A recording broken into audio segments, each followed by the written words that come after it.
Imagine a place where all the knowledge of humanity was gathered, a place where the greatest minds of the ancient world walked side by side, debated, disagreed, and changed the course of history without even realizing it.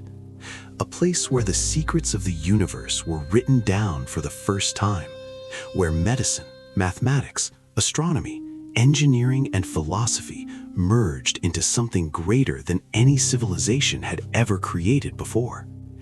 Now imagine this place disappearing in flames.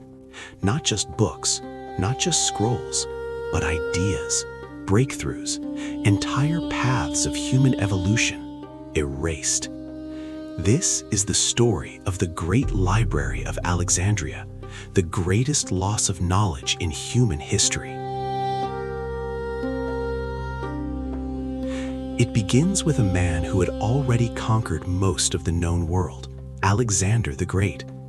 When he died in 323 BCE, his empire did not survive him. It fractured, shattered into pieces controlled by his generals.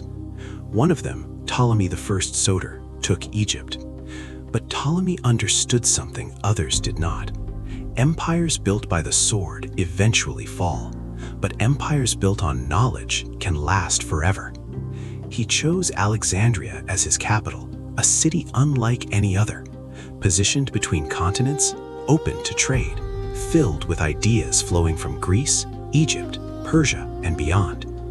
But Ptolemy did not want Alexandria to be just rich.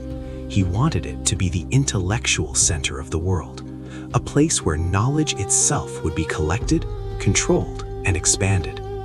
So he imagined something radical, not a palace, not a fortress, but a library, a place that would gather every piece of knowledge ever written, every scroll, every theory, every story, and not just preserve it, but grow it. Under his son, Ptolemy II Philadelphus, this vision became reality. The Library of Alexandria was built as part of the Mausoleum, a temple dedicated to the muses, goddesses of knowledge and the arts. But this was no ordinary temple. It was the first true research institute in human history. Scholars lived there, worked there, ate together, argued, challenged each other, and pushed the limits of human understanding every single day. And here's where it becomes almost unbelievable.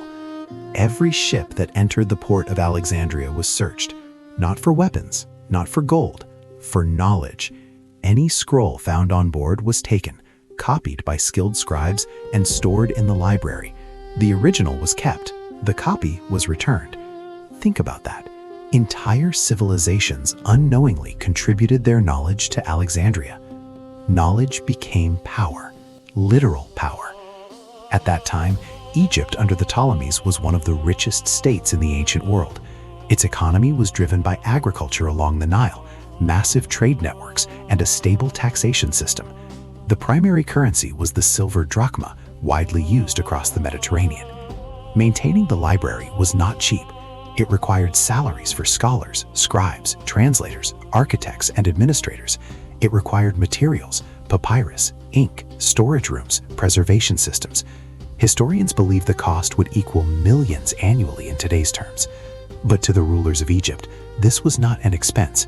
It was an investment into dominance, because whoever controlled knowledge controlled the future. Inside the library, something happened that had never happened before in human history. The greatest minds from different cultures were brought together into one place, and when ideas collide, revolutions happen. Euclid systematized geometry, creating a framework that would be taught for over 2,000 years. Eratosthenes measured the Earth's circumference with astonishing precision, using nothing but shadows, distance, and logic. Archimedes developed principles of physics and engineering that still form the foundation of science today. No computers, no satellites, no advanced tools, only the human mind. At its peak, the library may have contained between 400,000 and 700,000 scrolls, each one written by hand, each one a piece of human thought captured in physical form. This was not just a collection, it was the accumulated intelligence of the ancient world. And yet, the most fascinating part is not what we know was there, it's what we don't. What was written in the scrolls that didn't survive?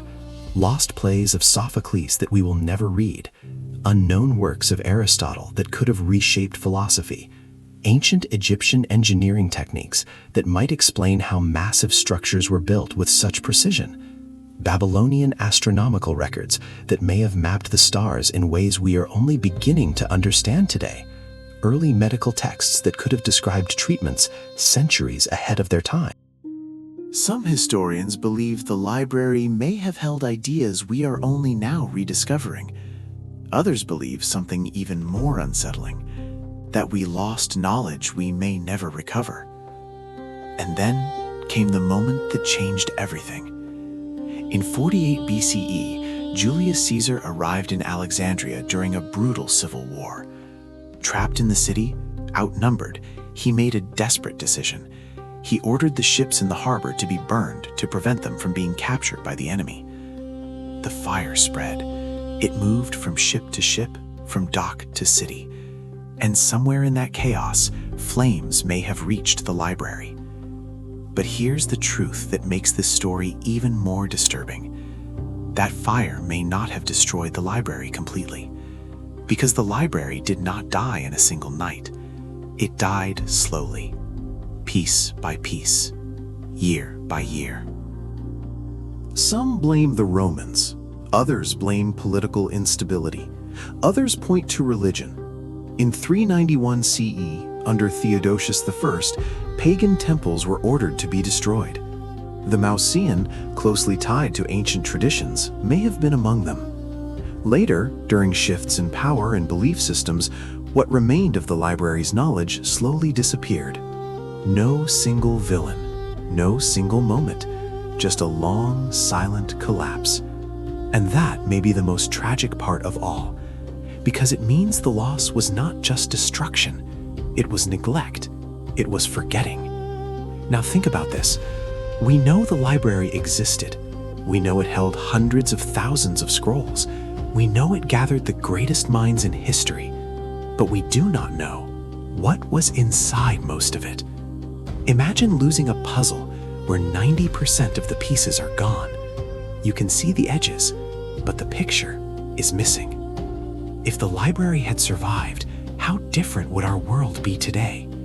Would we have discovered electricity earlier? Would we have understood the human body centuries sooner? Would technology have advanced faster? Would entire dark ages have been avoided? We don't know, and that's what makes this story so powerful.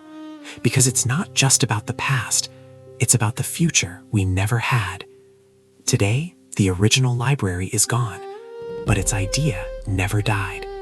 Every university, every research lab, every archive, every digital database is built on the same concept, that knowledge must be preserved, shared, and expanded.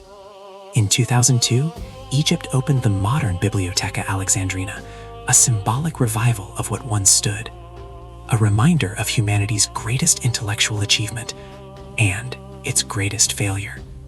And still, one question remains. What if it had survived? Would we be further ahead than we are now? Or would we be something completely different? We will never know.